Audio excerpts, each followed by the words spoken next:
Have you ever made a mistake so big you cannot forget about it? I'm sure after that you have felt the presence of something scorching and something very nagging in your ear. Guilt. How do you feel when you make a mistake? How do you react when you have wronged somebody? Many people gave me different answers. Some of them assured me, you can ignore it, etc. Right. Philosophy and physics have these laws and principles like nothing comes from nothing, conservation of mass and energy, all with the main idea that things can't just disappear. They can change form, etc. But there is cause and effect. In morality, it's the same thing. What I did can't just vanish like it never happened. How can you ignore it? Other people have come and insisted I have to go and ask for forgiveness.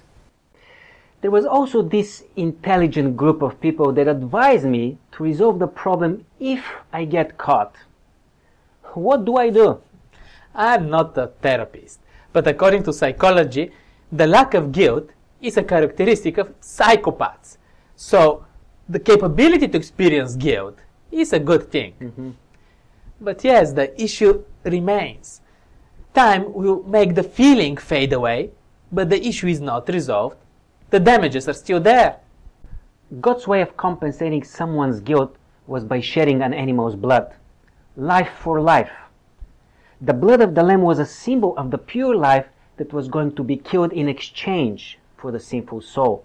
Yes, the animal's blood was the symbol. Mm-hmm. Living with guilt is not healthy. Mm-hmm. It eats you from inside and can eventually kill you. Admitting the guilt, letting it out, is the first step of healing. But what happens next when it's out? Where does it go?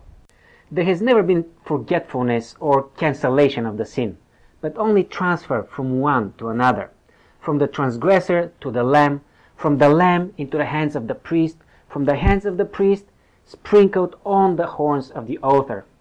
And finally, the sanctuary will carry the guilt till the end of the year. If God had generated a computer code to launch the program of forgiveness, there will be one word, transfer, all over it. Somehow the lesson that the Israelite got was that sin does not get lost. It's transferable.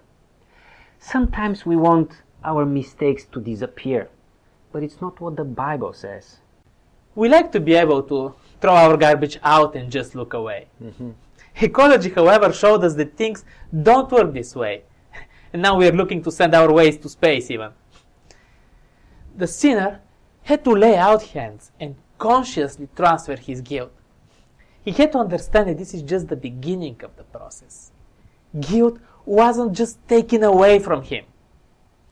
Then he had to kill the animal and transfer the guilt to the altar. How is guilt removed by another killing? There are consequences. And it doesn't end even here. I remember when I was in the army. If there was one thing that I learned there was that I was nobody. It was all about the soldier's unit or the army's mission. So if one person from the unit did something wrong, everybody took upon themselves the discipline measure assigned by the officer. Nobody liked the idea of bearing the consequences of somebody else's wrongdoing. There was no pleasure in it. In fact, every soldier will do everything possible just to avoid it. Why then would a priest be willing to take upon himself all the guilt of everybody who stepped into the grounds of the sanctuary? This is so opposite to what common sense dictates. The priest had to eat the sacrifice to bear away the guilt. Guilt had to be accepted. It wasn't forced. It wasn't easy to be a priest. But I can imagine the feeling of the person leaving the sanctuary and all his baggage left there. It must have been a very light trip home. Forgiveness. What a feeling, huh? Imagine such opportunity for a fresh start. What a gift. I see the character of God when reading about the purification offering. He found a replacement blood for my transgressions.